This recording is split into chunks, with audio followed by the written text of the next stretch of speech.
Our people must know the truth and nothing but the truth. France remains as a member of the UN Security Council, and yet France today remains one of the biggest perpetrators of human rights violations in Africa. And everybody is giving it, the world is giving it a blind eye. United Nations. It is a body that's supposed to be the watchdog for human rights violations. France remains the biggest risk to peace and security in Africa today, and nobody is talking about it. France did something absolutely deplorable. Made the former colonies, because they still are colonized, sign a document which they called the Pact for the Continuation of Colonization. Dig this. On one hand, we're giving you your independence, but on the other hand, sign this document that you are agreeing to continue to be colonized. So two countries said, no way, Jose, we aren't doing this, Guinea and Mali. The French could not understand it. How could an African country dare not want to be affiliated with France? So in their anger, history tells us that they went into those two countries, took everything that they thought they had brought, proceeded to pour concrete into the sewage pipes, completely devastating the two economies. This was also done as a way of letting the other countries know that should you refuse to sign this document, this is the fate that awaits you. So the rest of the country signed the Pact for the Continuation of Colonization remains in place. What is special about this? The Pact for the Continuation of Colonization said, 1, you shall deposit 85% of your bank reserves with the French Central Bank under the control of the French Minister of Finance. The French government will take all your monies, collectively invest your monies in the French stock market under the French name. And you don't have to know what the returns are. Should you wish to access some of your money, keep in mind that countries are now left with only 15% of their reserves. You have to submit your country's financial report, and if approved, you get to access up to 20% of your deposits from the previous year as a loan at commercial interest rates. I'm going to repeat that. Should you want to access some of your own money, you have to submit your own country's financial report. And if approved, you get it as a loan at commercial interest rate. So you go from having a humongous credit with France to now owing France for borrowing your own money, a loan that you'll never be able to finish paying. They also said, all your minerals discovered and yet to be discovered, French companies have the first right of refusal. You go to those countries today, all major contracts, French companies have the first right of refusal. The water supply, the power supply, the mining fixtures, the oil rigs, roads construction, airports, French companies have the first right of refusal. If anything is left, the people in your country may get it. They also said, your military can only be trained by France. You can only purchase military equipment from France.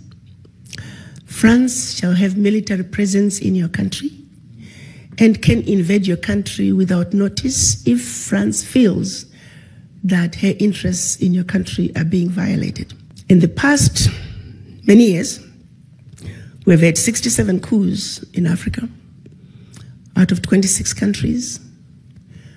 Of the 26 countries, the coups, 16 coups, 16 countries were former French colonies.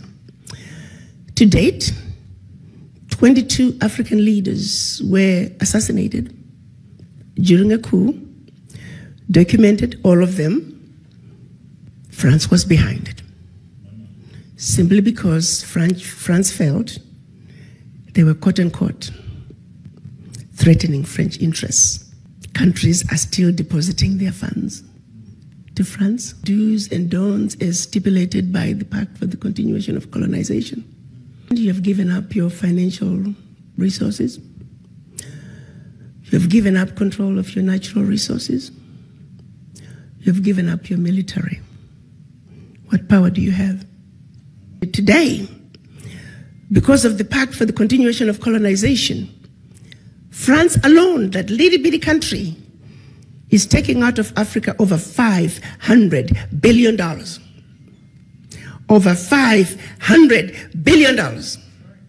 And by the time they finish investing that money into the French stock market, they're realizing trillions of dollars in any given year. Park that. The watchdogs for corruption are saying out of Africa, 50 billion gets out of the continent from corruption. The question I have is, why has it been so difficult for us as Africans to say enough is enough? How long are we going to keep watching this carnage go on and we say nothing? It goes back to the mind. It goes back to that fear. It goes back to that sense of inferiority. And I go back to the diagnosis I made when I went to Washington. That until we black people understand that we are suffering from the legacy of colonization, that we are suffering from the legacy of slavery, that while we may have lost the shackles of in our legs and our hands, the shackles of the mind continue. Until we realize that we are a wounded people and we need healing, nothing about our circumstances is going to change. We are sick people. But to be sick, first you must realize and accept that you're sick. How do you go to the doctor if you don't think you're sick? We are not only in the doctor's waiting room on an outpatient basis. We are not even in the hospital in a general ward. As black people, we are in the intensive care. And we need to realize that. The baby is now born. And her name is the African Continental Free Trade Area. You see, the children of Africa must realize that now we need diapers, we need formula. There are going to be sleepless nights. This baby is going to cry. This baby is going to throw tantrums. We need to be ready to take care of this baby. Africa is on the move. The question is, are the children of Africa ready to step up and take what is rightfully yours? You got to understand, around the globe, as black people, the reason we are so disrespected is because we are poor. Most of us don't own anything. Singularly, while we were given our independence, the one thing that was denied from us is economic liberation. The African heads of states are saying African wealth belongs to the African children. The African Union defines African diaspora as all people of African descent living outside Africa. The colonizers have been building the Africa that they want. The game is up. You see, you don't go to China and find black people driving the Chinese development agenda. You don't go to Europe. You don't go to Mexico, India, and find black people driving those regions' development agenda. The reality is, you must not, cannot, should not, and golly, will not go to Africa and find non-Africans driving the African continental development agenda.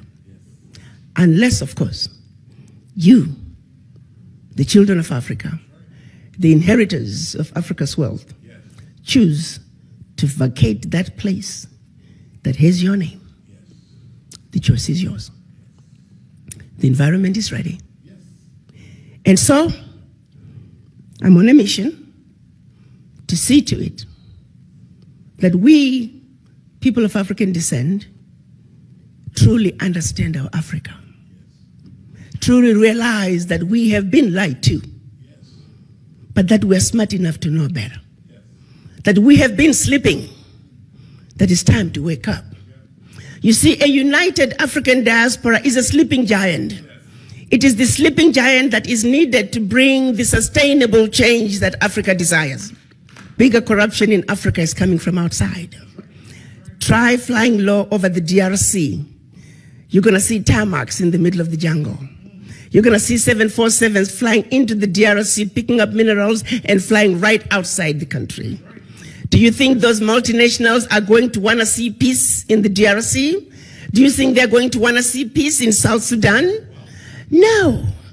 A stable Africa is an Africa that cannot be exploited. So they will see to it that there will never be peace in Africa by any means necessary, unless you come to the table and do something about it. For a continent that doesn't have a single gun manufacturing company, we simply have endless supply of guns. How? How is this okay that Africa continues to be exploited? And how is it okay that the world has watched as France is taking cold, hard cash out of Africa? How is this okay? I want to know. United Nations, answer that. Secretary General Guterres, answer that. When you all meet every year in New York, what are you talking about? That is our reality. No more shall we continue to be ignorant. Our eyes are open. We know our Africa. We are going to reconnect with our roots. African Americans, you must understand there is a void that is deep in each and everyone's subconscious. It is a void that affects everything you do. First, you must understand you have that void. In this country, with the exception of the American Indians, everybody is a foreigner. And everybody has their roots outside the United States. And the rest of the races are connected to their roots, with the exception of the African Americans. You're too busy running away from your roots. You're busy denying who you are. Well, guess what? It is what it is. You are an African, and Africa is home. And the sooner you wake up and realize and accept that Africa is home, the sooner you are going to fill that void. For as long as that voice is in you, you're always going to be like a ship without an anchor. The wind blows this way, here you go. The wind blows the other way, here we go. Find your base. Go home. Africa is where you belong, and Africa is where your roots are. Thank you. We stand alongside you, and we support your mission and your fight. Please accept this as a small token of our appreciation. Thank you. But as I began to make a diagnosis, I analyzed the situation, and my final assessment was that the ignorance that the world has about Africa is the disease that I must fight. So I set out to have a plan, and I began implementation. Because it is only when that disease is treated, it is only then and only then can we embark on a true healing path for Africa and her children. The African Continental Free Trade Area is creating an economy that's $3 trillion with a workforce intra-Africa of 1.27 billion. An environment that you can spread and grow your business like wildfire from one country to the other. The borders that have kept us from trading with each other as African countries are in the process of being melted as we speak.